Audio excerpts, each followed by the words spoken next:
നമസ്കാരം. ഫോർട്ട് കൊച്ചിയിൽ നിർമ്മാണം പൂർത്തിയായ തുരുത്തി ടവറിന്റെ ക്രെഡിറ്റിന്റെ പേരിൽ കോൺഗ്രസ് CPM തർക്കം. നിർധന കുടുംബങ്ങൾക്കായി കൊച്ചി കോർപ്പറേഷൻ സ്മാർട്ട് സിറ്റി ലിമിറ്റഡുമായി ചേർന്ന് നിർമ്മിച്ച ഫ്ളാറ്റിന്റെ ക്രെഡിറ്റിന്റെ പേരിലാണ് തർക്കം. 394 നിർധന കുടുംബങ്ങൾക്കാണ് വീട് നൽകുന്നത്. ഭൂമിയില്ലാത്തവരും വീടില്ലാത്തവരുമായ കുടുംബങ്ങളെ കണ്ടെത്തി അവർക്കായിട്ടാണ് ഫ്ളാറ്റുകൾ നിർമ്മിച്ചിരിക്കുന്നത്. നാളെ മുഖ്യമന്ത്രി പിണറായി വിജയൻ ഫ്ളാറ്റുകളുടെ ഉദ്ഘാടനം നിർവഹിക്കും.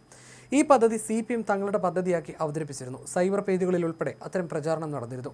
എന്നാൽ അതിന് പിന്നാലെ പദ്ധതിയിലെ കോൺഗ്രസ് ഇടപെടൽ അവകാശപ്പെട്ടുകൊണ്ട് ഹൈബിയുടെ MP രംഗത്തെത്തി.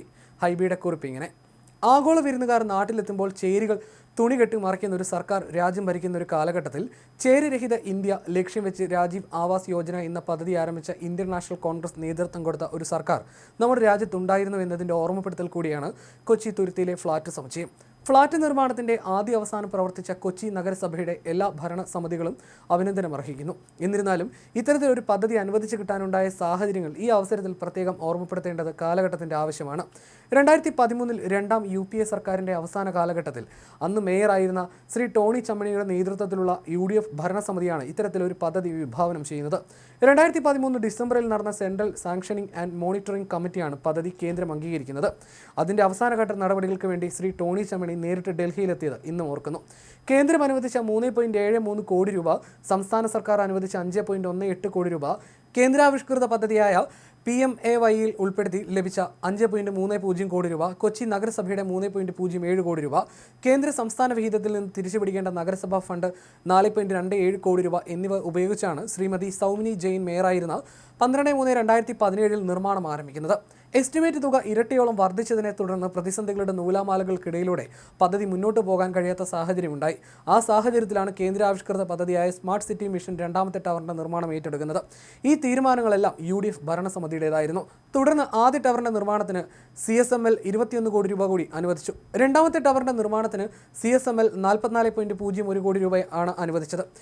CSMLന്റെ സിറ്റി ലെവൽ അഡ്വൈസറി ഫോറത്തിൽ സ്മാർട്ട് സിറ്റി മിഷന്റെ ചേരി നിർമ്മാർജ്ജനത്തിന് വേണ്ടി ഫണ്ട് തുരുത്തി കോളനിയിലേക്ക് വകയിരുത്തുന്നതിനായി ഞാനും TJ വിനോദ് MLAയും എല്ലാം നിരന്തര ഇടപെടലുകൾ നടത്തിയിരുന്നു.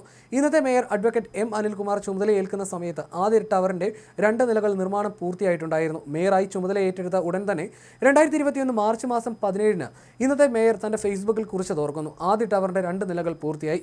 3-ാം നിലയുടെ 1 ഭാഗം പൂർത്തിയായി. 8 നിലകൾ വരെയാണ് നിലവിൽ കരാർ ഏറ്റെടുത്ത കമ്പനി നിർമ്മാണം പൂർത്തിയാക്കുക. ബാക്കി 3 നിലകൾ കൊച്ചിൻ സ്മാർട്ട് സിറ്റി മിഷൻ ലിമിറ്റഡിന്റെ പ്രൊജക്റ്റിൽ ഉൾപ്പെടുത്തി നിർമ്മിക്കും. സമാന്തരമായി സ്മാർട്ട് സിറ്റിയുടെ ഫണ്ട് ഉപയോഗിച്ച് അടുത്ത ടവർ ആരംഭിക്കും. ഈ ഫേസ്ബുക്ക് പോസ്റ്റിൽ തന്നെ കൃത്യവും വ്യക്തമായി അദ്ദേഹം തന്നെ കാര്യങ്ങൾ പറഞ്ഞിട്ടുണ്ട്.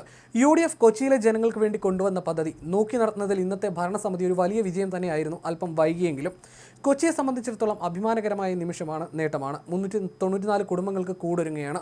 ശ്രീ ടോണി ചമ്മണിയും കൊച്ചി നഗരസഭാ കൗൺസിലർ ശ്രീ TK അഷ്റഫും ഈ വിഷയത്തിൽ നടത്തിയ പ്രവർത്തനങ്ങൾ എടുത്തു പറയേണ്ടതാണ്. ആദ്യാവസാനം സ്വപ്ന പദ്ധതിക്ക് വേണ്ടി പ്രവർത്തിച്ച ഓരോരുത്തർക്കും ഹൃദയം നിറഞ്ഞ നന്ദി, എല്ലാവിധ ആശംസകളും. ന്യൂയോർക്കിൽ വെച്ച് നടക്കുന്ന കാലാവസ്ഥാ സമ്മേളനത്തിൽ ഇന്ത്യയെ പ്രതിനിധീകരിച്ച് പങ്കെടുക്കുന്ന 4 MPമാരുടെ സംഘത്തിൽ ഒരാളെന്ന നിലയിൽ മണ്ഡലത്തിൽ ഇല്ലാത്തതിനാൽ ഉദ്ഘാടന ചടങ്ങിൽ പങ്കെടുക്കാൻ കഴിയില്ല എന്ന് മേയറെ മുൻകൂട്ടി അറിയിച്ചിട്ടുണ്ടെന്ന് പറഞ്ഞാണ് അദ്ദേഹം കുറിപ്പ് അവസാനിപ്പിക്കുന്നത്. അതേസമയം രാജ്യത്തെ തന്നെ ഏറ്റവും വലിയ ഭവന പുനരധിവാസ പദ്ധതിയാണ് കൊച്ചി കോർപ്പറേഷൻ തുരുത്തിൽ യാഥാർത്ഥ്യമാക്കിയിട്ടുള്ളതെന്നായിരുന്നു LDF അവകാശപ്പെട്ടത്.